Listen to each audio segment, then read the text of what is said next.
Hello everyone, welcome to the channel. Before we start today's case, I want to ask for your support by subscribing to my channel. Your support is very important to me, so please subscribe to follow more cases and encourage us. Click the like button and let's get into the case. The gentle lapping of waves against the hull of the Pacific Explorer filled the air as excited chatter rose from the gathering crowd on the dock.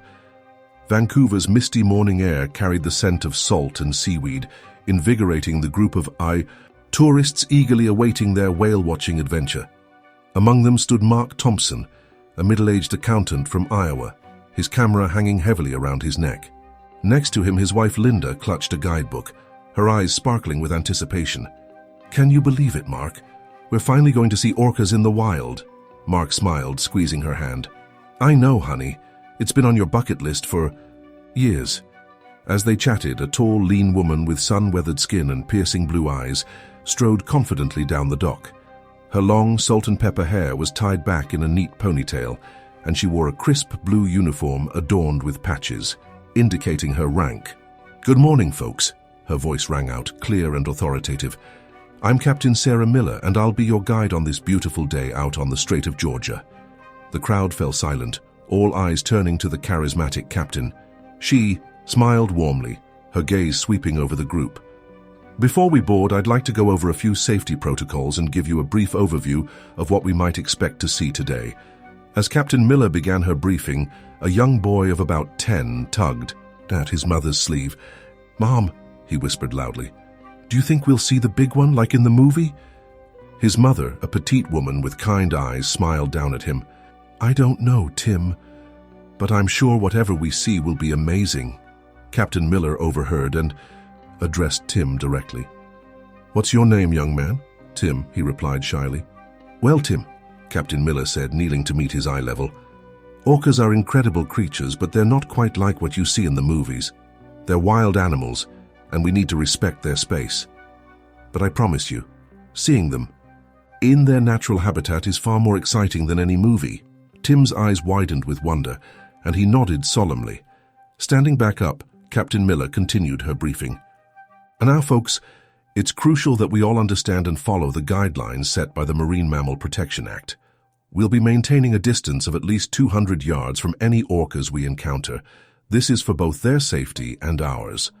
She paused, making eye contact with each person in the group. Orcas are apex predators, and while attacks on humans are extremely rare, we must remember that we're entering their territory. They're curious and intelligent, but they're not tame animals. Our goal is to observe and appreciate, not interact. A murmur of understanding rippled through the crowd. Mark raised his hand. "Captain, what should we do if an orca approaches the boat?" Captain Miller nodded approvingly at the question. "Excellent query, sir. If an orca approaches us, we'll shut off our engines immediately. We never want to risk injuring them with our propellers. We'll also avoid making any sudden movements or loud noises that might startle them. Remember, we're guests in their home."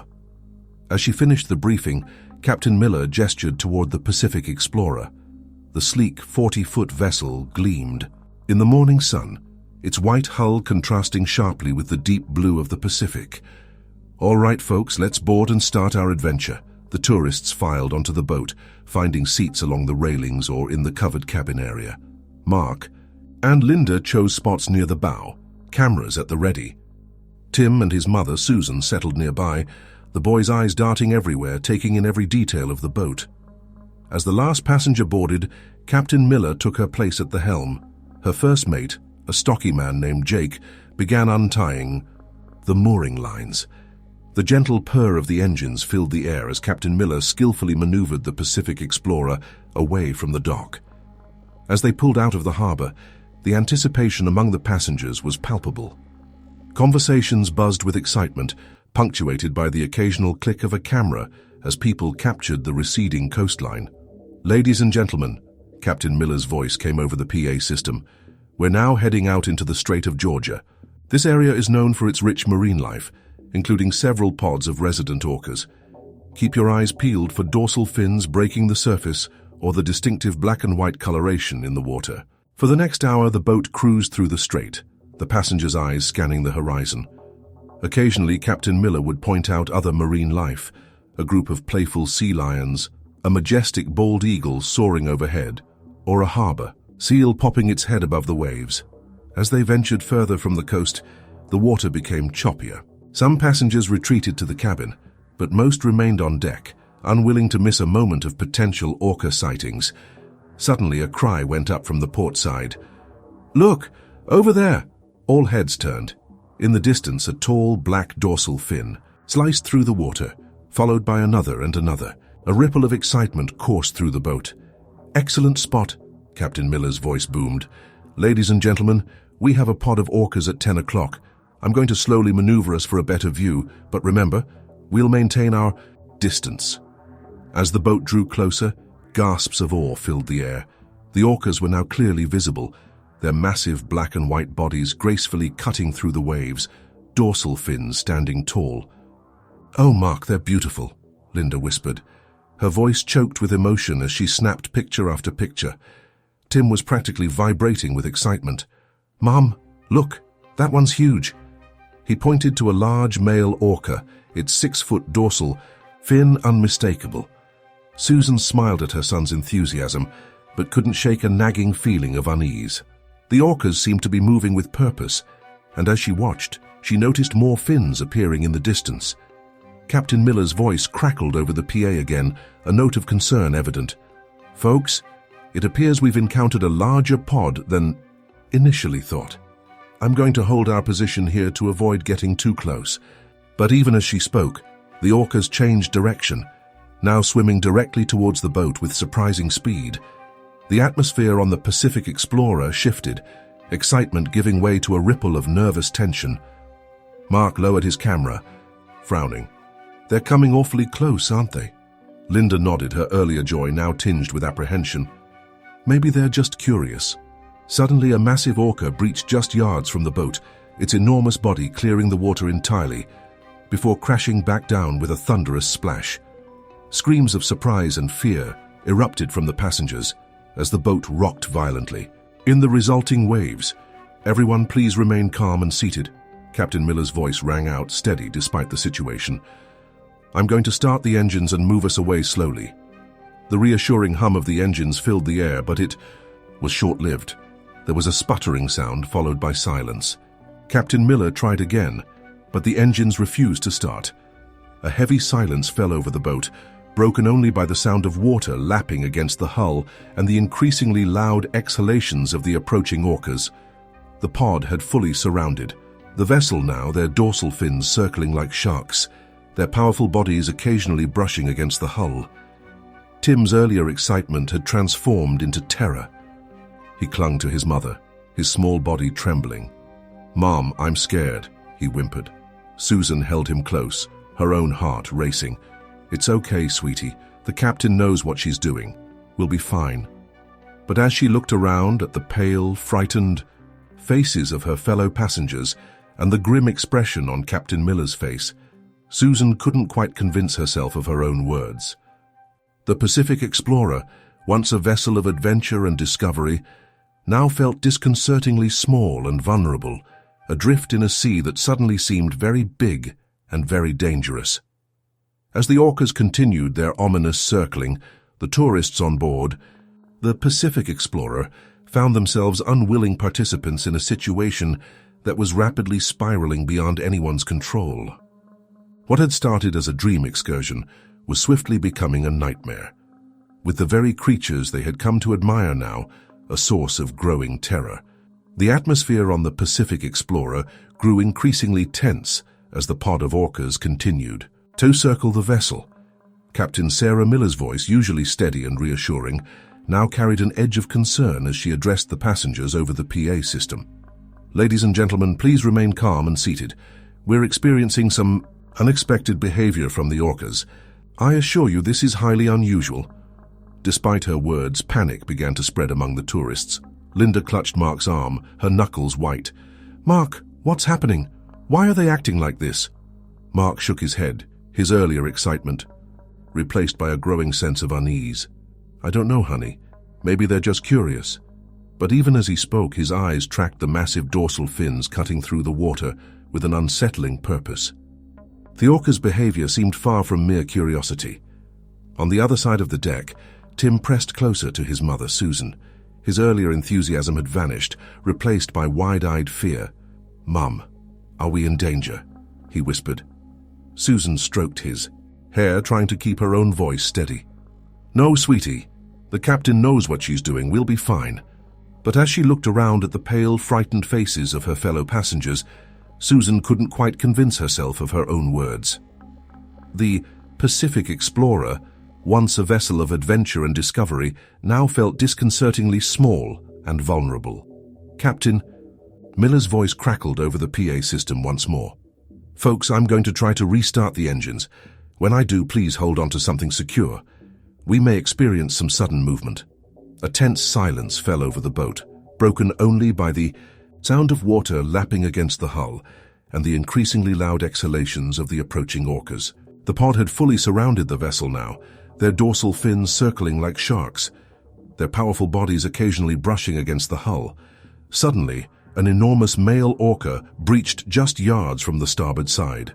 Its massive body cleared the water entirely, seeming to hang in the air for an endless moment before crashing back down with a thunderous splash. Screams erupted from the passengers as the boat rocked violently in the resulting waves. "Oh God!" Linda cried out, clinging to Mark as water sloshed over the railings. Captain Miller's voice rang out, sharp and authoritative. "Everyone, grab hold of something sturdy. Now!" No sooner had the words left her mouth than another orca rammed the port side of the boat. The impact sent a shudder through the entire vessel, eliciting more screams and cries of terror from the passengers.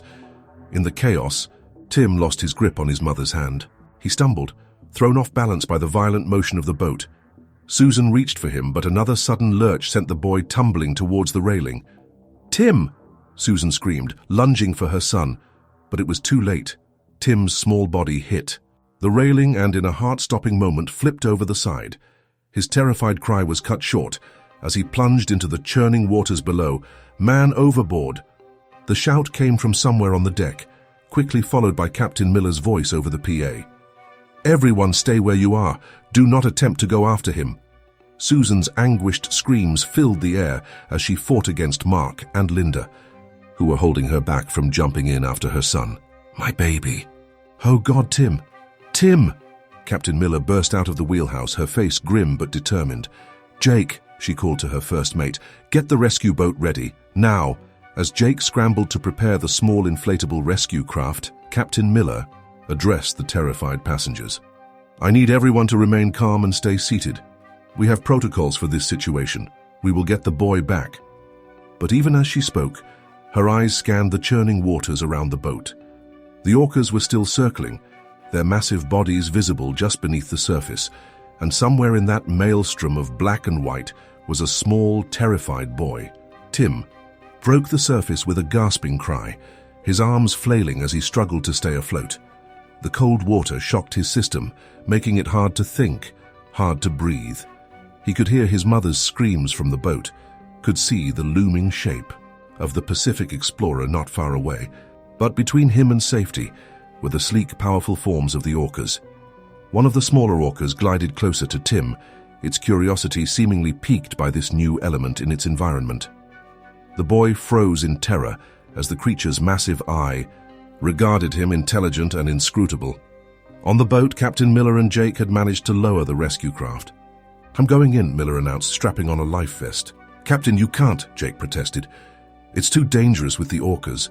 Miller cut him off with a sharp look. "That boy is my responsibility. I'm going. You stay here and keep the passengers calm." Without another word, she climbed into the rescue boat. The small craft bobbed precariously as she started its motor, carefully maneuvering away from the Pacific Explorer and towards where Tim was last seen.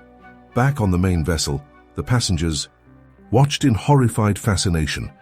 Susan had collapsed to her knees, her sobs muffled against Mark's chest as he and Linda tried to comfort her. "Look," someone shouted, pointing. "There he is." All eyes turned to where a small head was just visible above the waves. Tim had managed to stay afloat, but he was clearly tiring, and the orcas were drawing closer. Captain Miller gunned the motor of the rescue boat, her eyes fixed on Tim's struggling form. But as she drew nearer, an orca suddenly surfaced between her and the boy. Its massive body blocked her path, forcing her to swerve sharply to avoid a collision. Come on, Miller muttered through gritted teeth, trying to maneuver around the orca. But every time she changed course, another member of the pod would appear, blocking her way. Tim's cries were growing weaker, his movements more sluggish. The cold water was sapping his strength rapidly. An orca glided closer, its dorsal fin cutting through the water mere feet from the boy. On the Pacific Explorer, Susan broke free from Mark and Linda's grasp. She ran to the railing, her voice raw with desperation. Tim, baby, hold on. Mommy's coming." Before anyone could stop her, she climbed over the railing. Mark lunged for her, but his fingers just missed her ankle as she plunged into the water. "Susan, no!" Linda screamed, helpless to stop her friend's reckless act. Jake, seeing the new disaster unfolding, grabbed a life ring and threw it towards Susan. "Ma'am, grab the ring!" he shouted, but Susan was already swimming with desperate strokes towards her son, heedless of the danger. The orcas, their attention divided now between Tim and this new intruder, began to circle more tightly. Captain Miller, still struggling to reach Tim in the rescue boat, saw Susan enter the water. "Damn it!" she cursed, knowing the situation had just become exponentially more dangerous. As Susan swam closer to Tim, an orca suddenly breached between them, its massive body clearing the water in a spectacular display of power. The resulting wave sent both Tim and Susan under. For a heart-stopping moment, neither surfaced. The passengers on the Pacific Explorer held their breath collectively, straining to see any sign of the mother and son in the churning waters. Then, with a gasp, Susan broke the surface. In her arms, she held Tim, the boy coughing and sputtering. "But alive! I've got him!" Susan cried out, her voice carrying across the water. "I've got my baby!" But their ordeal was far from over. The orcas, perhaps excited by the commotion, began to circle even more closely. Their massive bodies brushed against Susan's legs as she treaded water, holding Tim's head above the surface. Captain Miller, seizing the moment of distraction, finally managed to maneuver the rescue boat closer. "Hold on," she shouted to Susan. "I'm coming." As Miller edged the boat towards the pair, the orcas continued their ominous circling. The tension on the Pacific Explorer was palpable, every passenger holding their breath, silently willing Susan and Tim to safety. Just as Miller reached out to pull Tim into the boat, the largest male orca breached again, its massive body arcing over the rescue craft. For a moment, time seemed to stand still, the orca's sleek form silhouetted against the sky, water droplets catching the sunlight like a shower of diamonds. Then reality crashed back as the orca plunged into the water mere feet from the rescue boat. The impact sent a massive wave washing over Susan and Tim, threatening to tear them apart and swamp Miller's small craft. In that moment of chaos and terror, with the lives of a mother, her child, and a dedicated captain hanging in the balance, the true power of nature was on full display. The orcas, magnificent and terrifying, continued their inscrutable dance around the humans who had dared to enter their domain, leaving everyone to wonder, would this encounter end in tragedy, or would human courage and determination prevail? Against the raw force of the ocean's apex predators, the chaos on the water reached a fever pitch as Captain Sarah Miller fought to maintain control of the small rescue boat. The wake from the breaching orca had nearly capsized her craft, and she could hear the frightened cries of Susan and Tim just feet away, still struggling to stay afloat amidst the circling pod. "Hold on!" Miller shouted, her knuckles white on the steering wheel. "I'm coming for you." Susan's arms were locked around Tim, her son's small body shivering against hers in the frigid Pacific waters. She could feel the brush of sleek orca bodies beneath the surface, their massive forms gliding past with terrifying proximity. "Mom," Tim whimpered, his voice barely audible above the splashing water and the sound of orca exhalations. "I'm scared." "No, baby," Susan gasped, fighting to keep them both above water. "Just hold on to me, help is coming." On board the Pacific Explorer, the remaining passengers watched in horror as the drama unfolded. Mark gripped the railing so tightly, his hands ached, his eyes never leaving the forms of his wife and stepson in the water. "Come on, Sarah," he muttered, willing the captain to reach them in time. Linda stood beside him, one hand on his shoulder in silent support, The other pressed against her mouth as she fought back tears. In the water, Captain Miller had managed to stabilize her small craft and was inching closer to Susan and Tim. The orcas continued their relentless circling, their intentions unknowable, but their presence a constant threat. "Susan," Miller called out, "I'm going to throw you a line. Can you catch it?" Susan nodded, though her teeth were chattering too hard to form words. She adjusted her grip on Tim, freeing one arm to reach for the rope. Miller took careful aim and tossed the line. It fell short, sinking into the churning water just beyond Susan's grasp. The captain cursed under her breath and began reeling it in for another attempt. Suddenly, the largest male orca in the pod surged forward, its massive body sliding between the rescue boat and the stranded swimmers. Miller yanked hard on the steering wheel, barely avoiding a collision. "No!" she shouted in frustration, watching helplessly as the distance between her and the endangered pair grew once more. In that moment of distraction, another orca approached Susan and Tim from behind. Before anyone could react, it opened its mouth and clamped down gently on Tim's leg. Tim's scream pierced the air, a sound of pure terror that cut through everyone present like a physical blow. "Tim!" Susan shrieked, her grip on her son tightening desperately, but the orca was impossibly strong and she felt Tim being pulled from her arms. On the Pacific Explorer, Mark's composure finally broke. "Do something!" he roared at Jake, the first mate. "They're going to kill them." Jake, his own face ashen with shock, shook his head helplessly. "We can't risk another boat out there. It's too dangerous with the pod." His words were cut off as Mark grabbed him by the front of his shirt. "That's my family out there," Linda intervened, her voice shaking but firm. "Mark, stop! This isn't helping Tim and Susan." In the water, Susan was fighting with every ounce of strength she possessed. She had managed to maintain her grip on Tim's arms, but the orca still had his leg in its mouth. They were being pulled under, the cold water closing over their heads. Captain Miller, witnessing the horrifying scene, made a split-second decision. She gunned the engine of the rescue boat, aiming directly for the orca that held Tim. "Let go, you bastard!" she yelled, though she knew the animal couldn't understand her. The sound of the approaching boat seemed to startle the orca. It released Tim's leg and dove, its massive tail sending up a spray of water as it disappeared beneath the surface. Miller cut the engine and leaned over the side of the boat, reaching for Susan and Tim. "Give me the boy," she shouted. With the last of her strength, Susan heaved Tim towards the captain's outstretched arms. Miller caught him, hauling the terrified, sobbing child into the boat. "Now you, Susan," Miller called, reaching for the exhausted mother. But before Susan could grasp Miller's hand, another orca surfaced directly beneath her. Susan was lifted out of the water on the orca's back, gasping in shock and fear. "Mom!" Tim screamed, reaching out from the safety of the rescue boat. For a heart-stopping moment, Susan was suspended above the churning water, balanced precariously on the orca's smooth skin. Then, as quickly as it had risen, the orca submerged again, and Susan plunged back into the sea. Miller, her heart pounding, scanned the water frantically. "Susan," she called, "where are you?" Seconds ticked by with no sign of the woman. On the Pacific Explorer, a collective gasp went up from the watching passengers. Mark's anguished cry echoed across the water. "Susan!"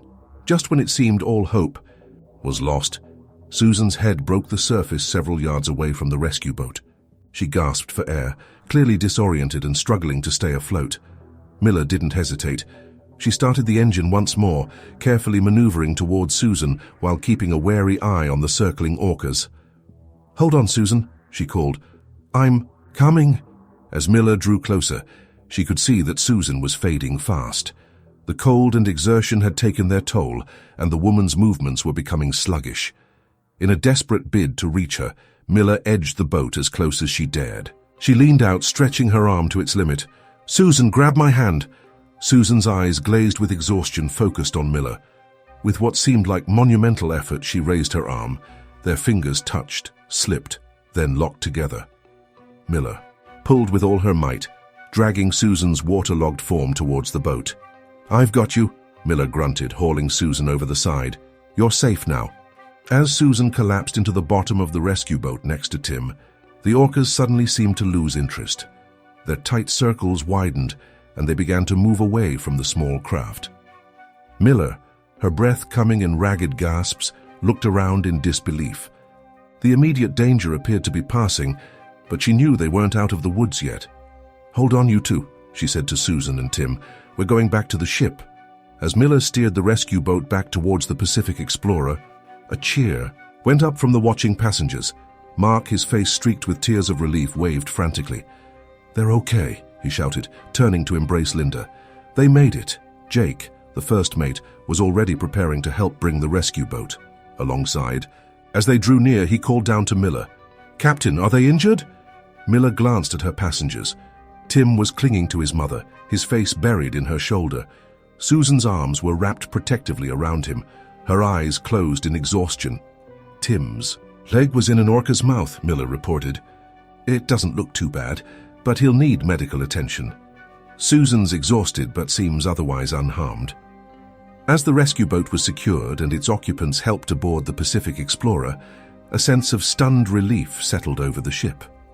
The orca pod, their mysterious behavior apparently satisfied, had vanished into the depths as quickly as they had appeared. Mark rushed to embrace Susan and Tim as soon as they were on deck, his words a jumbled mix of relief and lingering fear. Linda was right behind him, already pulling out dry blankets from an emergency kit. Captain Miller, soaking wet and visibly shaken, climbed aboard last. She immediately began issuing orders to her crew. "Jake, radio the Coast Guard.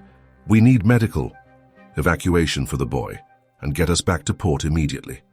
As the engines of the Pacific Explorer rumbled to life and the ship began its journey back to shore, Miller allowed herself a moment to process what had just happened. In all her years as a captain, she had never experienced anything like this. The orca's behavior had been completely unprecedented. They weren't known to be aggressive towards humans, and certainly not to the point of what could only be described as a coordinated attack. It defied everything she thought she knew about these magnificent creatures. As she watched her crew tending to the shaken passengers and the reunited family at the center of the ordeal, Miller knew that this incident would have far-reaching consequences. There would be investigations, questions, perhaps even changes to wildlife interaction policies, but for now, all that mattered was that everyone was alive. As the coastline slowly came into view, Miller sent up a silent prayer of thanks. They had faced nature at its most unpredictable and powerful, and by some miracle they had survived to tell the tale. The Pacific Explorer cruised homeward, leaving behind churning waters and lingering questions. Today's events had transformed what should have been a routine whale-watching tour into a harrowing reminder of humanity's tenuous place in the natural world. For Captain Sarah Miller and every soul aboard, life would never quite be the same again. The Pacific Explorer limped back to port, its passengers still shaken from the harrowing encounter with the orca pod. As the coastline grew larger on the horizon, Captain Sarah Miller stood at the helm, her hands steady on the wheel despite the tremors she felt coursing through her body. The adrenaline was wearing off, leaving behind a bone-deep weariness and a nagging sense of disbelief at what had transpired.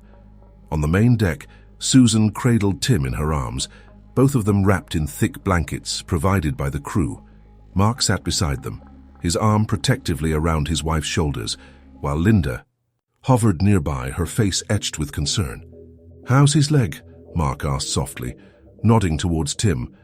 Susan gently pulled back the blanket to reveal Tim's calf. Angry red marks showed where the orca's teeth had grazed his skin, but miraculously, there was no serious damage. "It looks okay," Susan whispered, her voice hoarse from screaming and swallowing seawater. "But he's so cold." Tim stirred in his mother's arms, his eyes fluttering open. "Mum?" he mumbled, disoriented. "I'm here, sweetheart," Susan soothed, pressing a kiss to his forehead. "We're safe now, we're going home." As the Pacific Explorer approached the harbor, a flurry of activity erupted on the docks. Emergency vehicles, their lights flashing, lined the waterfront. A crowd had gathered, word of the incident having spread. Rapidly through social media and local news outlets, Captain Miller's voice crackled over the PA system. "Ladies and gentlemen, we're about to dock. Please remain seated until we've come to a complete stop. Emergency medical personnel will be boarding to assess everyone, particularly those involved in the incident." As soon as the ship was secured, a team of paramedics rushed aboard. They made a beeline for Susan and Tim, quickly assessing their condition. "Ma'am, we need to take your son to the hospital for a full evaluation," one of the paramedics informed. "Susan, those bite marks need to be properly cleaned and monitored for infection." Susan nodded numbly, reluctant to let go of Tim, but knowing it was necessary. As they prepared to move Tim to a stretcher, Captain Miller approached the group. "I'm so sorry," she began, her voice thick with emotion. "This should never have happened. I take full responsibility." Mark cut her off, standing to face the captain. "You saved their lives," he said firmly. "If it wasn't for you—" He trailed off, unable to complete the thought. Miller shook her head, her eyes glistening with unshed tears. "It was my decision to get so close to the pod. I should have known better." Before anyone could respond, a man in a crisp uniform pushed through the crowd of passengers and crew. "Captain Miller," he called out, "I'm Agent Thompson from the National Oceanic and Atmospheric Administration. We need to talk." Miller straightened her shoulders, composing herself. "Of course, Agent Thompson. If you'll excuse me," she said to the others, following the NOAA agent to a quieter part of the ship. As Miller walked away, Susan turned to Mark, her eyes wide with worry. "What's going to happen now?" she asked. Mark squeezed her hand reassuringly. "Let's focus on getting Tim checked out first. We'll deal with everything else later." As the paramedics carefully moved Tim onto the stretcher, the boy stirred again. "Mom?" he called out, a note of panic in his voice. "I'm right here, baby," Susan assured him, moving to walk alongside the stretcher. "I'm not leaving you." The small family made their way off the ship, followed closely by Linda. As they stepped onto solid ground, they were immediately swarmed by reporters, their cameras flashing and questions overlapping in a cacophony of noise. "Ma'am, can you tell us what happened out there? Is it true that the orcas attacked your boat? How did your son end up in the water?" Mark tried to shield Susan and Tim from the onslaught, his voice rising above the din. "Please, give us some space. My son needs medical attention." As if on cue, a path cleared through the crowd, allowing the paramedics to guide the stretcher towards the waiting ambulance. Susan climbed in after them, while Mark turned to Linda. "Can you drive our car to the hospital?" he asked, tossing her the keys. "I'll go with Susan and Tim." Linda nodded, catching the keys. "Of course, I'll be right behind you." As the ambulance doors closed and the vehicle pulled away, its sirens wailing, the crowd's attention turned back to the Pacific. Explorer. On the deck, Captain Miller stood with Agent Thompson, their conversation appearing intense even from a distance. "Captain, I need you to walk me through exactly what happened out there," Thompson was saying, his notebook poised to take notes. Miller took a deep breath, her gaze distant as she recalled the events. "We spotted the pod about 2 hours into the tour. Standard procedure is to maintain a distance of at least 100 yards, but—" She paused, swallowing hard. "The pod seemed calm, and I made the call to move in a bit closer for a better view." "How close did you get?" Thompson pressed. "Maybe 75 yards, Miller admitted. That's when their behavior changed. They started circling the boat, getting more aggressive. I tried to start the engines to move away, but they wouldn't turn over." Thompson's eyebrows rose. "The engines failed? That's quite a coincidence." Miller bristled at the implication. "Are you suggesting I deliberately endangered my passengers?" "I've been running these tours for 15 years, Agent Thompson. I would never—" "I'm not suggesting anything, Captain," Thompson interrupted smoothly. "I'm just trying to get all the facts. Please continue." As Miller recounted the rest of the harrowing experience, activity on the dock continued to buzz. Police were taking statements from the other passengers, while wildlife experts huddled in small groups, their expressions grave as they discussed the unprecedented behavior of the orcas. Meanwhile, at the hospital, Susan sat by Tim's bedside as a doctor carefully examined his leg. Mark paced the small room, his phone pressed to his ear as he updated worried family members. "The doctor says he'll be fine," Tim heard his stepfather saying. "Just some minor abrasions. They want to keep him overnight for observation. Make sure there's no sign of infection." Tim winced as the doctor applied an antiseptic to the marks on his leg. "Mom," he whispered, his eyes wide with a mix of fear and awe. Why did the orca grab me? I thought they didn't attack people. Susan brushed Tim's hair back from his forehead, her hand trembling slightly. I don't know, sweetheart. Maybe it was just curious, or maybe... She trailed off, not wanting to voice the darker possibilities. Swirling in her mind, the doctor, overhearing the exchange, paused in his work. Orcas are complex creatures, he offered gently. Their behavior isn't always predictable or easily explained. But attacks on humans are incredibly rare. You were very unlucky, and then very lucky. As the doctor finished bandaging Tim's leg, a soft knock at the door drew everyone's attention. Linda poked her head in, her face etched with concern. How is he? She asked quietly. I'm okay, Aunt Linda, Tim piped up, managing a small smile. The doctor says I'm brave. Linda entered the room fully, moving to stand beside Susan. You are very brave, she agreed, her voice thick with emotion. Both of you are.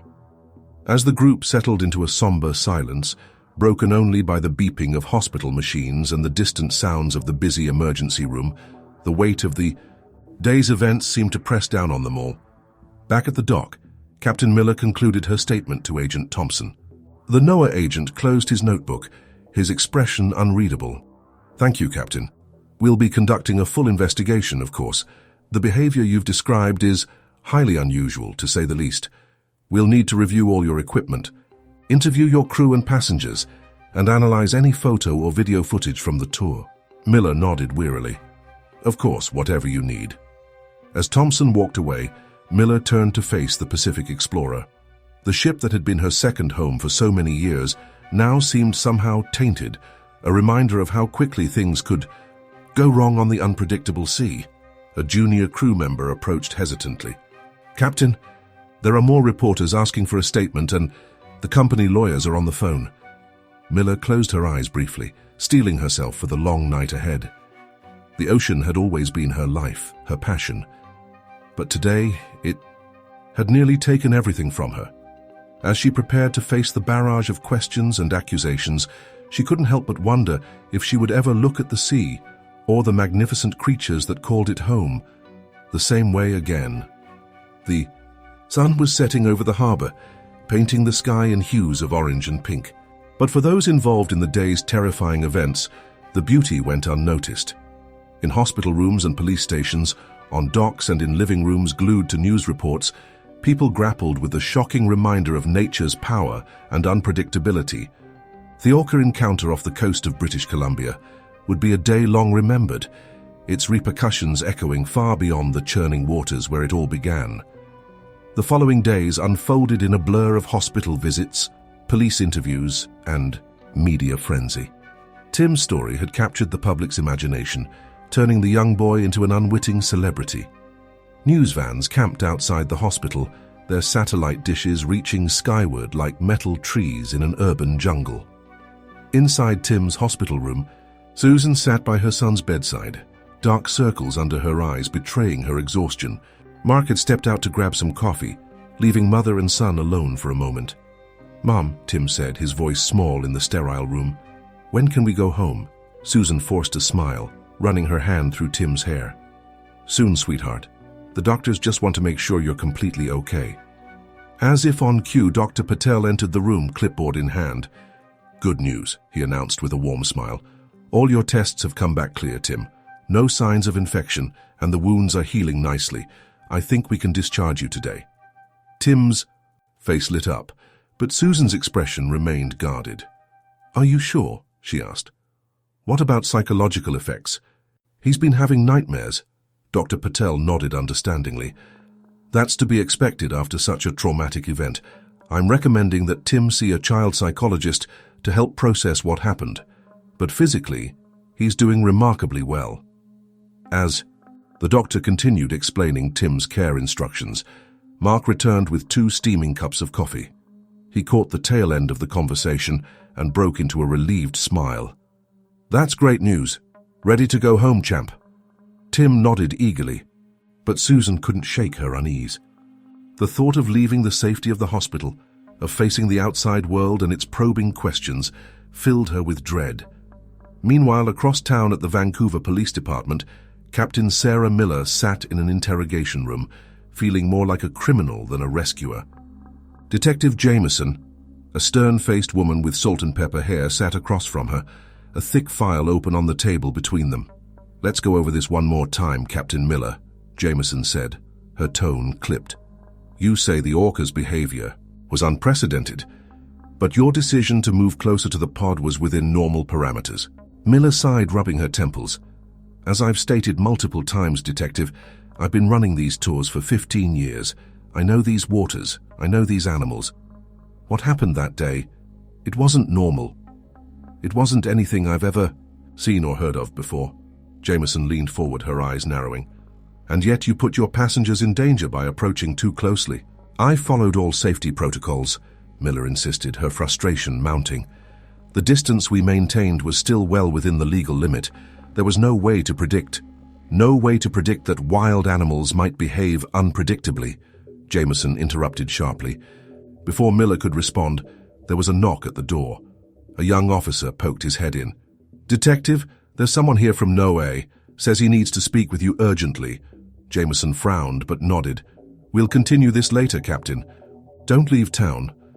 As Miller was left alone in the interrogation room, she slumped in her chair, the weight of the past few days pressing down on her, her entire career, her passion for the ocean and its creatures, all of it was now in jeopardy. Back at the hospital, Tim was being wheeled out in a wheelchair, hospital policy for all discharged patients. As they approached the main entrance, the clamor of voices and the click of cameras grew louder. Mark peeked through the glass doors and grimaced. "Looks like the press is still out there in full force. Maybe we should use a side exit." Susan nodded, gratefully, her arms tightening protectively around Tim. A sympathetic nurse guided them towards a less-used corridor, leading to a service entrance where Linda was waiting with the car.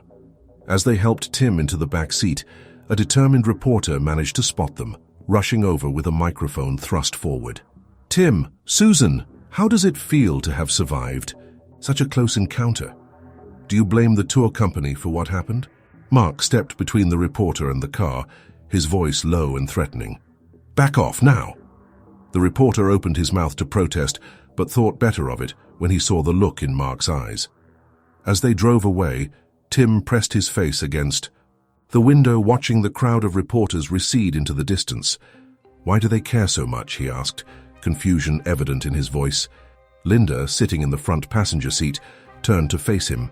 "What happened to you was very unusual, Tim. People are curious, and sometimes they don't realize how their curiosity can be hurtful." As they navigated through the city streets, heading towards the quiet suburb where they lived, Susan's phone buzzed with an incoming call. She glanced at the screen and frowned.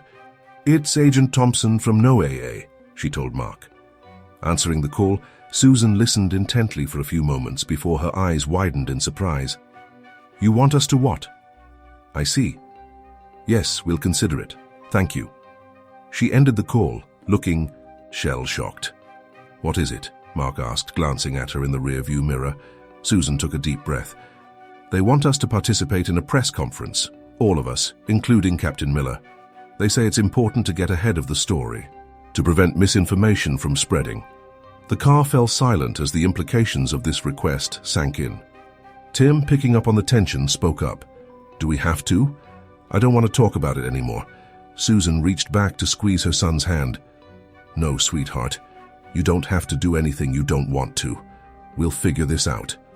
As they pulled into their driveway, they were relieved to see that no reporters had discovered their home address yet.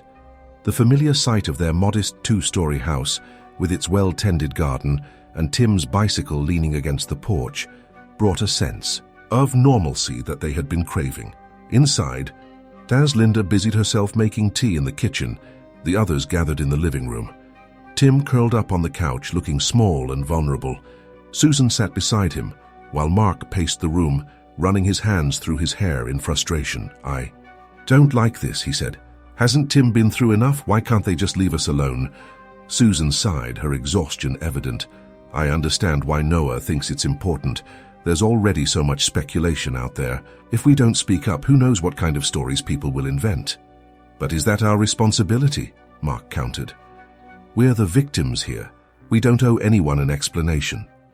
As the adults debated, Tim's soft voice cut through their argument. I want to do it. All eyes turned to the boy, surprise evident on their faces. Are you sure, honey? Susan asked gently. You don't have to. Tim nodded, a determination in his eyes that hadn't been there before. I want people to know what really happened, and I want to see Captain Miller again, to thank her. The room fell silent as they absorbed Tim's words. It was easy to forget in the chaos of the aftermath that this young boy had shown incredible bravery in the face of unimaginable terror. Linda entered with a tray of steaming mugs, having overheard the conversation. I think Tim's right, she said softly. This might be a chance for all of you to take control of the narrative, to tell your story on your own terms.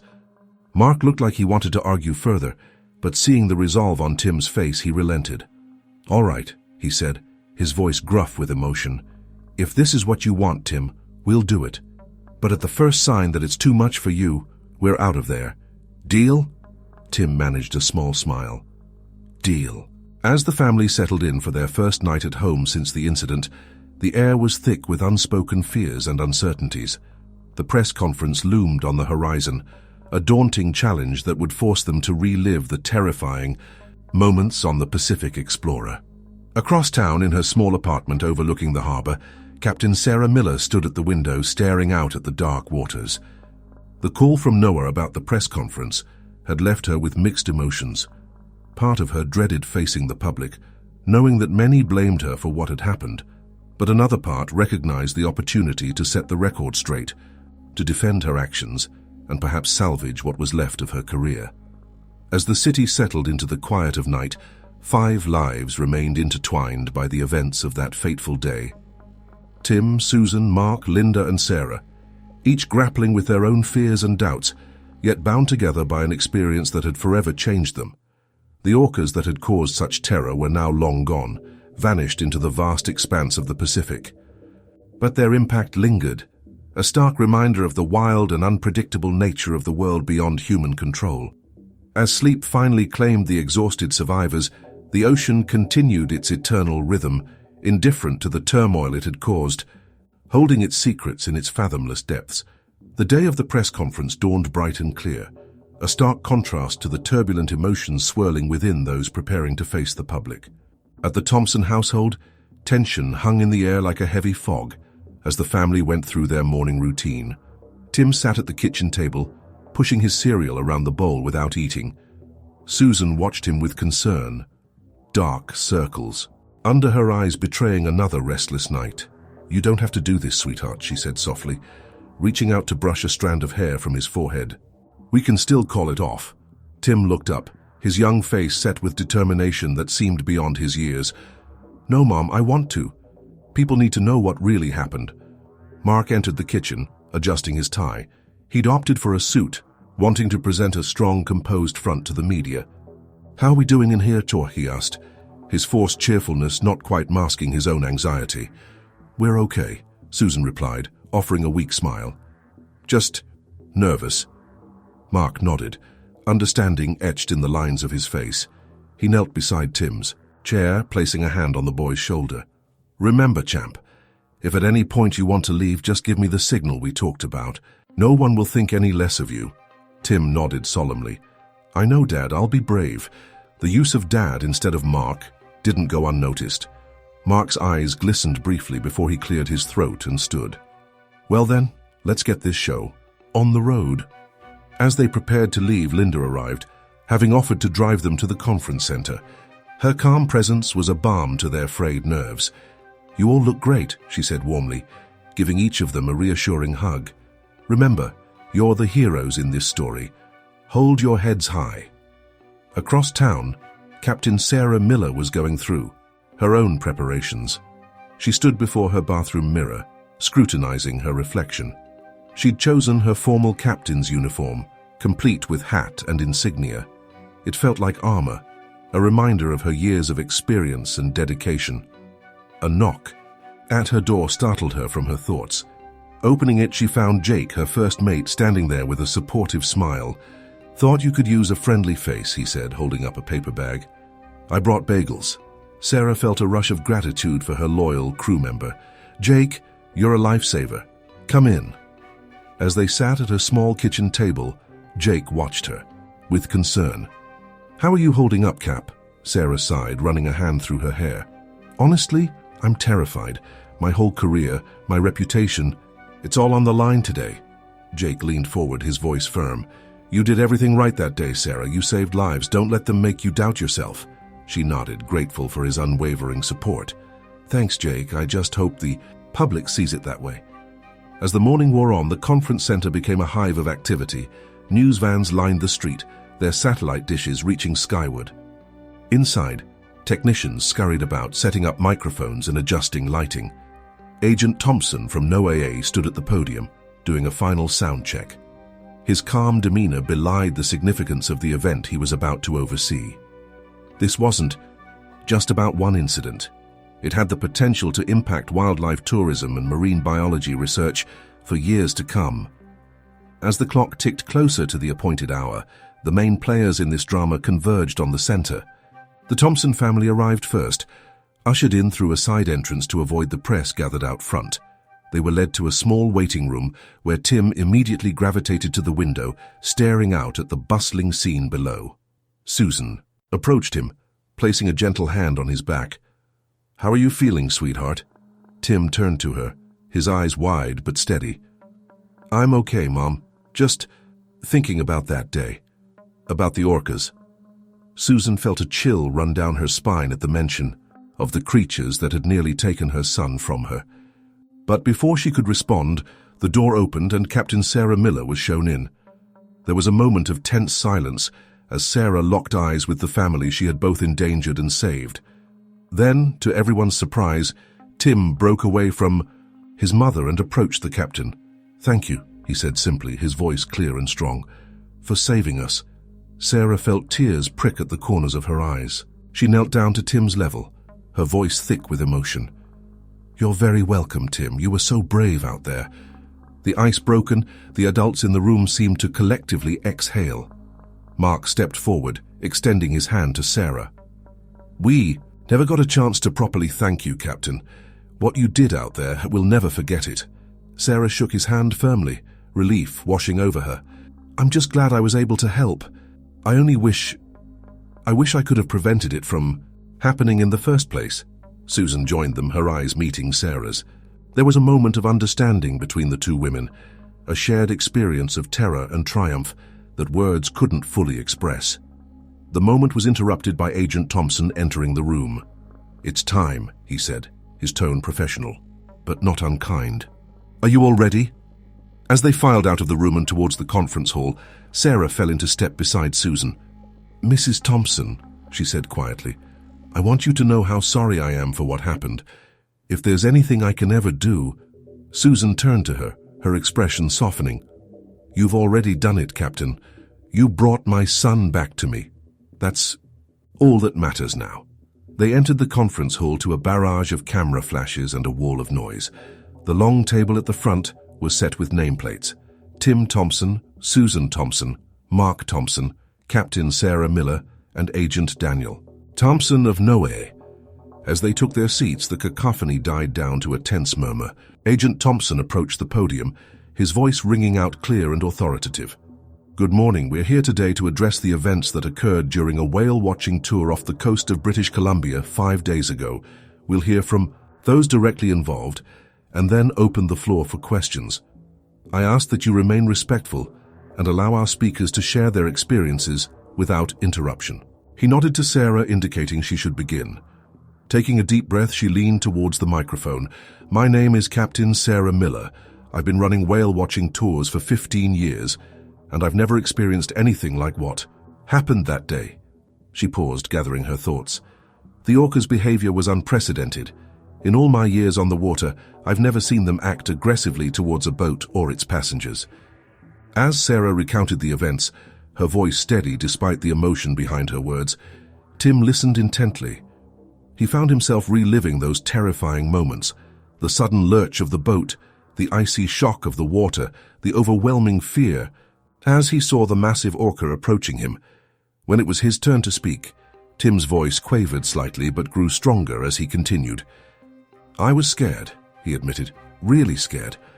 But Captain Miller, she jumped in to save me. She didn't hesitate. In the audience, a mix of journalists and marine biology experts listened with rapt attention. The story that unfolded before them was one of terror and heroism, of nature's power and human resilience. As the family and Captain Miller finished their accounts, Agent Thompson returned to the podium. "We'll now take questions from the press. Please, one at a time." A forest of hands shot up. Thompson pointed to a woman in the front row, Rachel Chen, Vancouver's son. "Captain Miller, given the unprecedented nature of this attack, do you believe there were any environmental factors that might have provoked the orca's behavior?" Sarah leaned forward, her brow furrowed in thought. "It's hard to say definitively. Orcas are complex, intelligent creatures. Their behavior can be influenced by many factors: changes in their food supply, underwater noise pollution, even subtle shifts in ocean temperature. We're working closely with marine biologists to try and understand what might have triggered this incident." Another journalist stood. James O'Brien, BBC. "Tim, you were in the water with the orcas. Can you describe what that felt like?" All eyes turned to Tim, concern etched on his parents' faces, but the boy sat up straighter, his voice clear as he spoke. "It was intense. The water was so cold, and they were so big. I remember thinking how beautiful they were, even though I was terrified. I don't blame them, you know. They're wild animals. We were in their home." His mature response drew murmurs of appreciation from the crowd. Susan reached out to squeeze Tim's hand, pride shining in her eyes. The questions continued, ranging from the technical aspects of whale-watching safety protocols to the psychological impact on the survivors. Throughout it all, the family and Captain Miller answered with honesty and grace, their shared experience having forged an unexpected bond between them. As the conference drew to a close, Agent Thompson made a final statement. "The events of that day have raised important questions about our interaction with marine life. NOAA will be conducting a thorough investigation, not to assign blame, but to learn and to ensure the safety of both humans and marine mammals in the future." With that, the formal proceedings ended. As the Thompson family and Captain Miller stood to leave, they found themselves surrounded by a smaller group of marine biologists, eager to discuss the incident in more detail. Dr. Elena Rodriguez, a renowned orca expert, approached them. "I want to thank you all for sharing your experience," she said earnestly. "What you've described, it's going to be invaluable to our research. We've been tracking changes in orca behavior for years, but this is unprecedented." As the scientists peppered them with questions, Tim found himself drawn into the conversation. His fear was giving way to curiosity, his young mind fascinated by the complex world of marine biology that was unfolding before him. "Do you think the orcas were trying to hurt us?" he asked Dr. Rodriguez. "Or were they just playing?" The scientist knelt down to Tim's level, her expression serious but kind. "That's an excellent question, Tim. The truth is, we don't know for certain. Orcas are incredibly intelligent and complex creatures.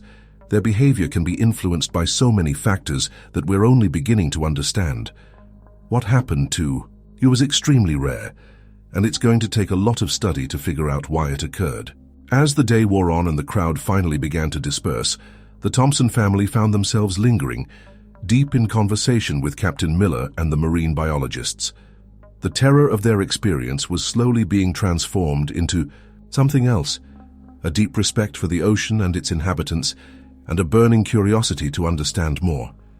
Susan watched as Tim animatedly discussed orca social structures with Dr. Rodriguez, a spark in his eyes that she hadn't seen since before the incident. She turned to Mark, a mix of emotions playing across her face. "He's going to be okay, isn't he?" she asked softly. Mark wrapped an arm around her shoulders, pulling her close. "More than okay, I think. Look at him. He's not letting fear define him. He's choosing to learn, to understand." As the sun began to set, casting a golden glow over the conference center, the group finally prepared to leave. Captain Miller approached the family one last time. "I can't thank you enough for your understanding and support," she said, her voice thick with emotion. "I was so afraid you'd blame me, that this would be the end of my career. But now I feel like we have a chance to make something positive come out of this." Susan reached out, clasping Sarah's hand in both of hers. "We're in this together now, Captain. Whatever comes next, we'll face it as a team. As they walked out into the cool evening air, Tim looked up at the darkening sky, his mind full of swirling thoughts about orcas, oceans, and the complex relationship between humans and the natural world. The terror of that day on the Pacific Explorer would always be a part of him, but it no longer defined him.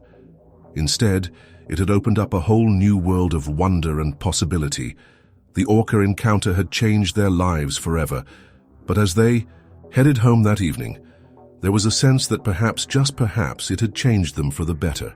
The ocean, with all its beauty and danger, had left an indelible mark on their souls, and the journey to understand it was only just beginning. In the weeks following the press conference, life for the Thompson family settled into a new rhythm, one tinged with both caution and a newfound curiosity about the marine world. Tim, in particular, had thrown himself into learning everything he could about orcas and ocean ecosystems, his bedroom now a cluttered mess of marine biology books and orca posters. One sunny Saturday morning, as Susan was preparing breakfast, she overheard Tim in the living room, his voice animated as he spoke to Mark. "Dad, did you know that orcas have different dialects depending on which pod they're from? It's like they have their own languages." Susan smiled to herself, marveling at how her son had transformed his traumatic experience into a passion for knowledge. She entered the living room carrying a tray of pancakes. "Breakfast is ready, you two," she announced, setting the tray on the coffee table. Tim looked up from the thick marine biology textbook spread across his lap, his eyes bright with excitement. "Mom, can we go to the Marine Science Center today? They're having a special exhibition on orca communication." Susan and Mark exchanged a glance, a silent conversation passing between them. They had been cautious about exposing Tim to anything related to the ocean since the incident, but his enthusiasm was hard to ignore. Mark cleared his throat. "Well, champ, that sounds interesting, but are you sure you're ready for that? It's okay if you're not." Tim's face set with determination. "I'm sure, Dad. I want to understand them better.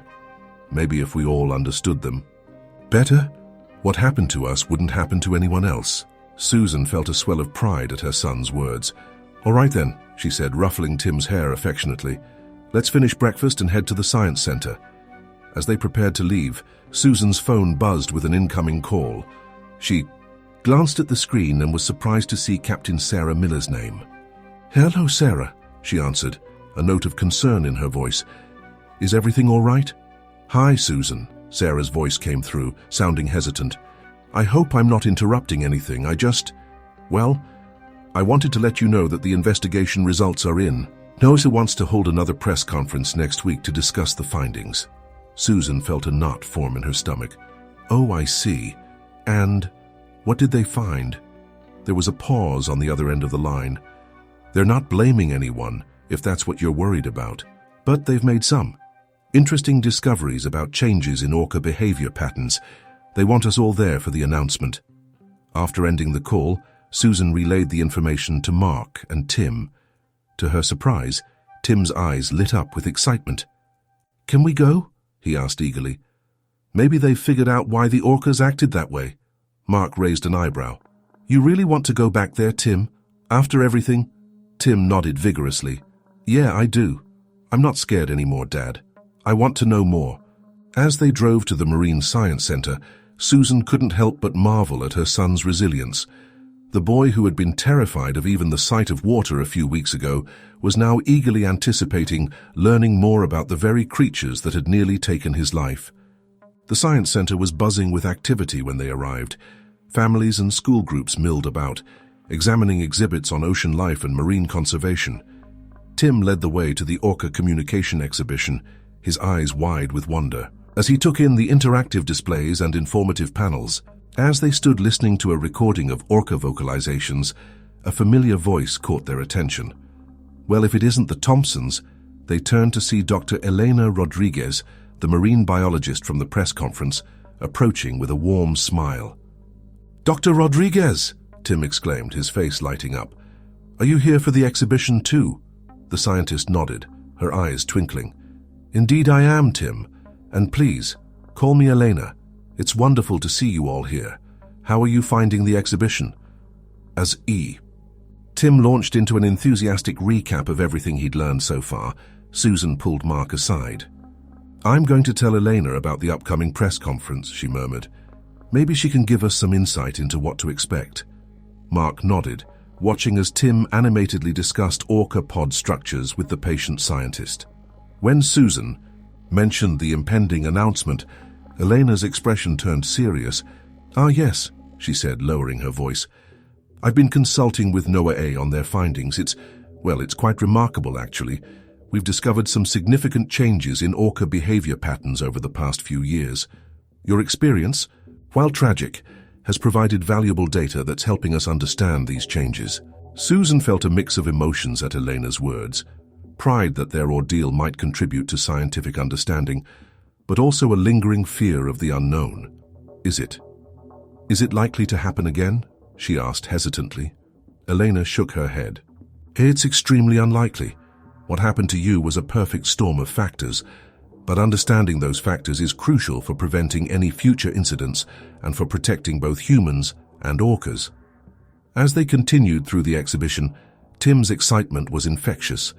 Even Mark, who had been the most hesitant about this outing, found himself drawn into the fascinating world of marine biology.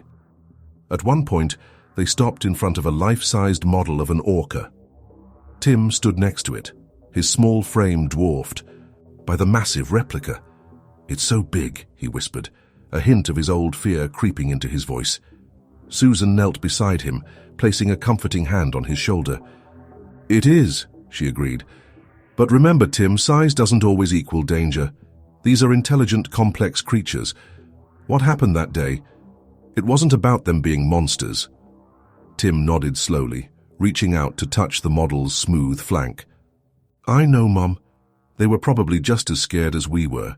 As the day wore on, Susan watched her son with a mixture of pride and amazement. The trauma of their experience had not broken him. Instead, it had awakened a passion and curiosity that seemed to grow with each new piece of information he absorbed. Towards the end of their visit, as they stood watching a video presentation on orca conservation efforts, Mark leaned close to Susan. You know," he murmured, "I think we should go to that press conference for Tim's sake, if nothing else. He deserves to understand what happened that day." Susan nodded, squeezing her husband's hand. "I think you're right. It's time we faced this head-on as a family." That evening, as they drove home, the car was filled with Tim's excited chatter about everything he'd learned. But as they pulled into their driveway, he suddenly grew quiet. "Mom, Dad," he said, his voice serious, "I've been thinking. When I grow up, I want to be a marine biologist. I want to study orcas and help protect them." Susan felt tears prick at the corners of her eyes. She turned in her seat to face her son, struck by the determination in his young face. "That's wonderful, sweetheart," she said softly, "and I think you'll be amazing at it." Mark reached back to ruffle Tim's hair. "You've got the curiosity for it, that's for sure. But remember, it's okay if you change your mind too. You've got plenty of time to figure things out." Tim nodded, a small smile playing on his lips.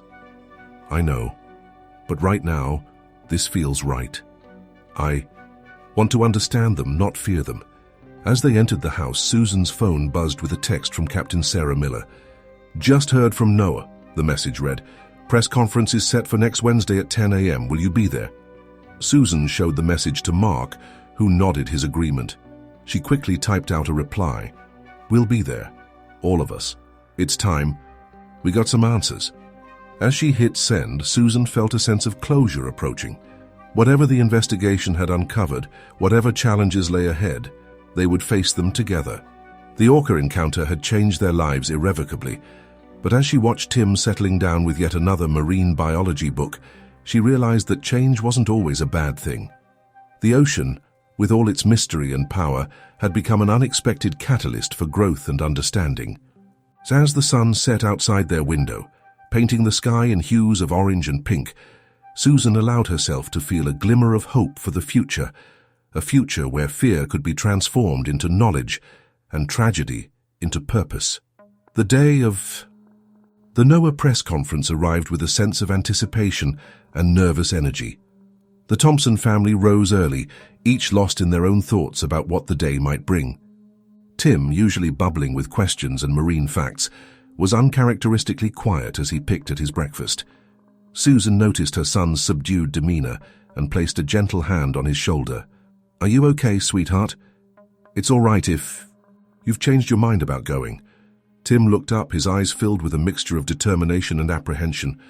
"No, I want to go. I need to know why it happened. It's just, what if they say it could happen again?" Mark, overhearing from the kitchen, joined them at the table.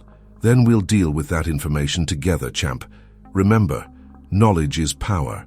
The more we understand, the better prepared we can be." Tim nodded, seeming to draw strength from his stepfather's words.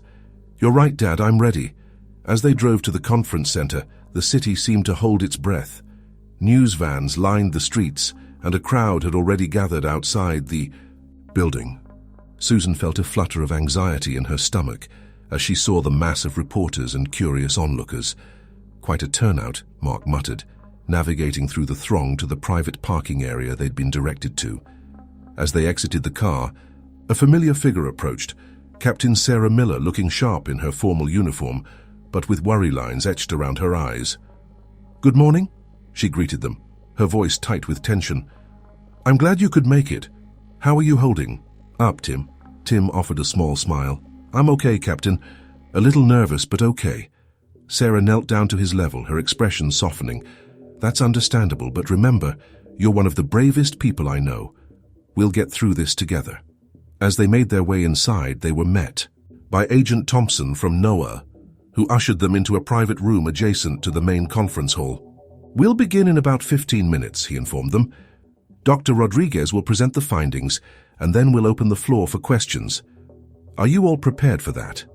The adults nodded, while Tim's eyes widened at the mention of Dr. Rodriguez. "She's here?"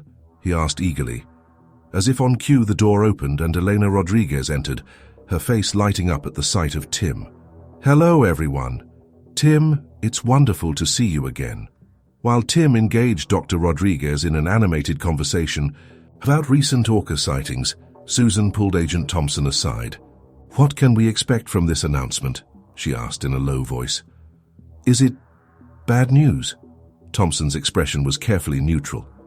"It's complex, Mrs. Thompson. The findings will challenge some long-held beliefs about ORCA behavior, but I assure you, we're committed to using this information to improve safety for both humans and marine life." Before Susan could press for more details, a staff member entered to inform them it was time to begin. As they filed into the conference hall, the buzz of conversation died down, replaced by the click of cameras and the rustle of notepads. Dr. Rodriguez took her place at the podium, her posture straight and professional, despite the weight of the moment. "Good morning," she began, her voice clear and steady. "Today we're here to present the findings of our investigation into the ORCA incident that occurred off the coast of British Columbia 2 months ago." She paused, her eyes scanning the room before continuing. "Our research has uncovered a pattern of changing ORCA behavior that, while rare, is cause for concern and further study." A murmur rippled through the audience as Dr. Rodriguez clicked to the first slide of her presentation. It showed a graph of ORCA-human interactions over the past decade, with a noticeable uptick in the last 2 years. "We've observed an increase in what we're terming investigative behavior from certain orcapods," she explained. "This includes closer approaches to boats and more physical contact with vessels. However, I want to stress that aggressive behavior, like what the Thompsons experienced, remains extremely rare." Tim leaned forward in his seat, hanging on every word. Susan reached out to squeeze his hand, a gesture of support and shared anxiety. "Dr. Rodriguez continued, her voice taking on a more somber tone. "Our investigation has linked these behavioral changes to several environmental factors. First and foremost, we've detected significant changes in the orca's traditional feeding grounds."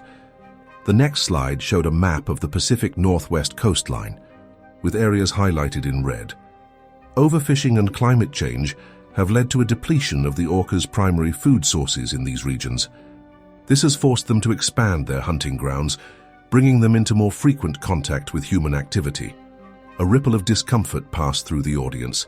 The implications of this information were far-reaching, touching on issues of conservation, climate change, and human responsibility. Additionally, Dr. Rodriguez went on, We've found evidence of increased underwater noise pollution from shipping traffic, which may be disorienting the orcas and affecting their communication patterns. As the presentation continued, detailing the complex web of factors contributing to the change in orca behavior, Susan felt a growing sense of unease. The world suddenly seemed more fragile, more interconnected than she had ever realized. Finally, Dr. Rodriguez addressed the incident directly. In the case of the Thompson family and Captain Miller, we believe they encountered a pod that had been particularly affected by these environmental stresses. The orca's behavior, while alarming, was likely a result of confusion and stress rather than aggression. She paused, her gaze finding Tim in the audience. Thanks to the bravery of young Tim Thompson and the quick thinking of Captain Miller, we now have invaluable data that will help us better understand and protect these magnificent creatures. As Dr. Rodriguez opened the floor for questions, the room erupted into a flurry of raised hands and shouted inquiries. Reporters clamored for more details, asking about future safety measures, the impact on the whale-watching industry, and the long-term prognosis for orca populations. Throughout it all, Tim sat quietly, his brow furrowed in concentration as he absorbed every word. Susan watched her son, marveling at his composure in the face of such overwhelming information. After what seemed like hours, Agent Thompson finally called an end to the questions. As the crowd began to disperse, Dr. Rodriguez made her way over to the Thompson family and Captain Miller. "I know that was a lot to take in," she said softly. "Do you have any questions? Anything I can clarify?" Tim spoke up, his voice small but steady. "Dr. Rodriguez, does this mean the orcas are in trouble? Can we help them?" Elena's face softened as she knelt down to Tim's level. "They are facing challenges, Tim, but that's where people like you come in. Your interest in marine biology, your desire to understand. That's exactly what these animals need. People who care and want to make a difference." As they left the conference center, stepping out into the bright afternoon sun, Susan felt a complex mix of emotions. The world seemed both larger and smaller than before. Larger in the scope of the problems they faced, but smaller in the realization of how interconnected all life on Earth truly was. Mark wrapped an arm around her shoulders, sensing her turbulent thoughts. "You okay?" he asked softly. Susan nodded slowly. "I think so. It's just a lot to process. I never imagined our little whale-watching trip would lead to all this." As they walked to their car, Tim's voice piped up from behind them. "Mom, Dad, I've been thinking—" They turned to look at their son, struck by the serious expression on his young face. "I want to start a club at school," Tim said, his words tumbling out in a rush of excitement. "A marine conservation club. We could do beach cleanups and learn about ocean ecosystems and maybe even raise money for orca research. Do you think that's a good idea?"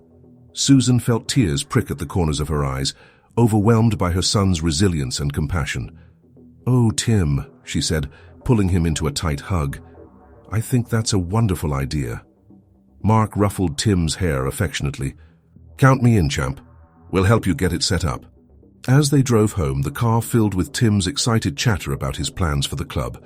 Susan caught Mark's eye in the rearview mirror. They shared a silent moment of understanding. Their lives had been forever changed by that day on the Pacific, but perhaps in some small way, they could help change the world for the better because of it. The orca encounter had been a reminder of nature's power and unpredictability, but it had also awakened in them a deeper appreciation for the delicate balance of life on our planet. As they pulled into their driveway, the future stretching out before them filled with both challenges and opportunities, Susan felt a renewed sense of purpose. They had survived the nightmare, and now, with knowledge as their guide and compassion as their compass, they were ready to face whatever the vast, mysterious ocean and life itself might bring their way. 6 months had passed since the NOAA press conference, and the Thompson family's life had settled into a new rhythm. Tim's Marine Conservation Club at school had taken off, attracting a dedicated group of young environmentalists eager to make a difference. Today, they were preparing for their biggest event yet, a community beach cleanup followed by an educational presentation on orca conservation. The kitchen was a flurry of activity as Tim, Susan, and Mark packed supplies for the day. Reusable, Bags, gloves, and educational materials were strewn across the countertops. "Mom, did you print out the ORCA fact sheets?" Tim called out, his head buried in a box of supplies. Susan held up a stack of colorful papers. "Right here, sweetheart. Don't forget the sunscreen. It's going to be a hot one today." Mark entered the kitchen carrying a large cooler. "Snacks and drinks are packed. You sure you don't want me to stay and help, Tim? I can reschedule my meeting."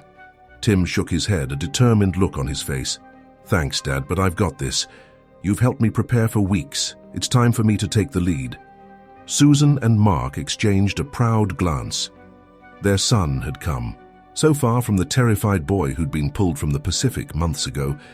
His passion for marine life had not only helped him heal, but had inspired others as well.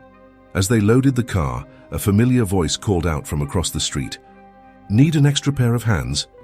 They turned to see Captain Sarah Miller approaching, a wide smile on her face. In the months since the incident, Sarah had become a close family friend, her expertise and support invaluable to Tim's budding conservation efforts. "Captain Miller!" Tim exclaimed, rushing to greet her. "I thought you couldn't make it today." Sarah ruffled Tim's hair affectionately. "And miss your big day?" "Not a chance. I swapped shifts so I could be here." With Sarah's help, they finished loading the car quickly.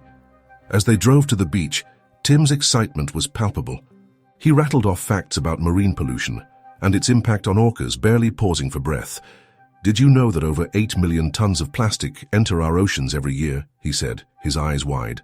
"And orcas are apex predators, so all those toxins accumulate in their bodies. It's horrible." Sarah nodded solemnly from the front seat. "That's why what you're doing today is so important, Tim. Every piece of trash we remove from the beach is one less threat to marine life." As they pulled into the beach parking lot, they were met with an inspiring sight. Dozens of people, students, parents, and community members, were already gathered, many wearing T-shirts with Tim's Club logo, a stylized orca breaching over the words, "Protect our oceans." Susan felt a lump form in her throat as she watched Tim confidently approach the group, his initial shyness forgotten in the face of his passion. He climbed onto a small platform they had set up, his voice ringing out clear and strong. "Good morning, everyone. Thank you all for coming to our first community beach cleanup. Before we start, I want to remind you why we're here. Every piece of trash we collect today is a step towards healthier oceans and safer homes for creatures like orcas." As Tim continued his speech, Susan noticed a familiar face in the crowd. Dr. Elena Rodriguez, the marine biologist from NOAA, stood at the back, listening intently with a proud smile on her face. The cleanup effort was a resounding success. For hours, volunteers combed the beach, filling bag after bag with discarded plastics, fishing line, and other debris. Tim moved among the groups, offering encouragement and sharing facts about marine life. As the sun began to set, casting a golden glow over the ocean, the tired but satisfied volunteers gathered for Tim's presentation. He stood before a large display board covered in photos and information about orcas. "Today we collected over 500 pounds of trash from our beach," Tim announced, to cheers from the crowd. "That's 500 pounds that won't end up in the stomachs of sea turtles or tangled around an orca's fins. But our work isn't done." He took a deep breath, his expression serious. 6 months ago, I was attacked by an orca during a whale-watching trip. I was terrified, and for a while, I hated the ocean and everything in it." A hush fell over the crowd. Many knew the broad strokes of Tim's story, but few had heard him speak about it so openly. "But then I learned something important," Tim continued. "Those orcas weren't monsters. They were scared and confused just like I was. Their homes are changing because of things we're doing to the ocean. Overfishing is taking away their food. Pollution is making them sick. Noise from our boats is disrupting their communication." He gestured to the photos on the board behind him. "Orcas are amazing creatures. They have complex social structures, their own dialects, and they're incredibly intelligent. They don't deserve to suffer because of our mistakes." As Tim's presentation continued, Susan noticed tears in the eyes of several audience members. Sarah stood at attention, her captain's hat held respectfully to her chest. Even Dr. Rodriguez, who had heard all this information before, seemed moved by the passion in Tim's voice. When Tim finished speaking, the beach erupted in applause. People surged forward, eager to look at the display board and ask questions. Dr. Rodriguez made her way to Tim, shaking his hand with a wide smile. "That was incredibly well done, Tim," she said warmly. "You have a real gift for communication. Have you ever considered a future in marine biology education?" Tim's eyes widened. "Really? You think I could do that?" Elena nodded enthusiastically. "Absolutely. In fact, I have a proposition for you. NOAA is putting together a youth advisory board for our orca conservation efforts. We need passionate young voices like yours. Would you be interested in joining?" Tim's jaw dropped. He looked to Susan and Mark, who had joined them, for guidance. Susan nodded encouragingly, her heart swelling with pride. Yes, I'd love." "Turkey," Tim exclaimed. As the event wound down and volunteers began to disperse, Sarah approached the family. "Tim, I have some news too. Remember how you said you wished more people could see orcas up close but safely?" Tim nodded, curiosity piqued. "Well," Sarah continued, "I've been working with a tech company to develop a virtual reality experience of orca encounters. It would let people swim with orcas without any risk to the animals or humans. And I want you to be our youth consultant on the project." Tim's eyes grew impossibly wider. "Are you serious? That's amazing." As they packed up the last of the supplies, the sun dipping below the horizon, Susan felt a profound sense of gratitude wash over her. The orca encounter that had once been their greatest nightmare had transformed into a catalyst for positive change. Mark wrapped an arm around her waist, pulling her close. "Penny, for your thoughts," he murmured. Susan leaned into him, watching as Tim animatedly discussed project ideas with Sarah and Elena. "I was just thinking. It's funny how life works out sometimes. That day on the boat I thought we'd lost everything. But look at him now, look at all of this." Mark nodded, understanding in his eyes. "He's found his calling, and in a way, so have we." As they walked back to the car, the sound of waves gently lapping at the shore in the background, Susan realized that their journey had come full circle. The ocean, once a source of terror, had become a wellspring of purpose and hope. Tim's voice floated back to them on the evening breeze, filled with excitement as he shared ideas for future projects. Susan smiled, her heart full. They had faced the power of nature at its most terrifying, but had emerged with a deeper appreciation for the delicate balance of life on our planet. The orca encounter had changed them, yes. But as Susan watched her son, now a budding conservationist and youth leader, she knew it had changed them for the better. They had taken their fear and transformed it into action, their trauma into a mission to protect and preserve. As they drove home under a sky painted with the last vibrant streaks of sunset, Susan felt a sense of peace settle over her. The ocean, vast and mysterious, would always hold its dangers, but it also held beauty, wonder, and the promise of discovery. And thanks to Tim's courage and determination, they were now part of something much bigger than themselves, a movement to ensure that the majesty of creatures like orcas would endure for generations to come. 2 years had passed since Tim's first beach cleanup event, and the changes in the Thompson family's life were profound. Tim, now 12, had become a recognized young voice in marine conservation, his passion and dedication inspiring both his peers and adults alike. The kitchen wall, once adorned with school certificates, was now covered with awards and newspaper clippings chronicling Tim's achievements. On this crisp autumn morning, Tim sat at the breakfast table, his nose buried in a marine biology textbook. Susan watched him with a mixture of pride and amusement as she prepared lunches for the day. "Don't forget, sweetheart," she reminded him, "we have that meeting with Dr. Rodriguez at the aquarium this afternoon." Tim looked up, his eyes bright with excitement. "I haven't forgotten, Mum. I've been preparing my presentation all week." Mark entered the kitchen, adjusting his tie. "Big day today, champ. You nervous?" Tim shook his head, a confident smile on his face. "Not really, I mean a little, but it's a good kind of nervous, like before a big game, you know?" Mark ruffled Tim's hair affectionately. "That's my boy. You're going to knock their socks off." As they prepared to leave, Susan's phone buzzed with a text message. She glanced at it and smiled. "Captain Miller says she'll meet us at the aquarium. She's bringing some exciting news about the VR project." The drive to the aquarium was filled with Tim's animated chatter about orca vocalization patterns and the latest research on their social structures. Susan and Mark exchanged fond glances in the rearview mirror, marveling at how far their son had come. As they pulled into the parking lot, they spotted a familiar figure waiting for them. Captain Sarah Miller, still striking in her uniform, waved them over. "There's my favorite marine biologist in training," Sarah called out as Tim bounded towards her. "Captain Miller, did you bring the new VR prototype? Can I see it?" Tim's words tumbled out in a rush of excitement. Sarah laughed, holding up her hands. "Slow down, Tiger. All in good time. Let's get through your presentation first, shall we?" They made their way into the aquarium, the sound of lapping water and distant animal calls creating a soothing atmosphere.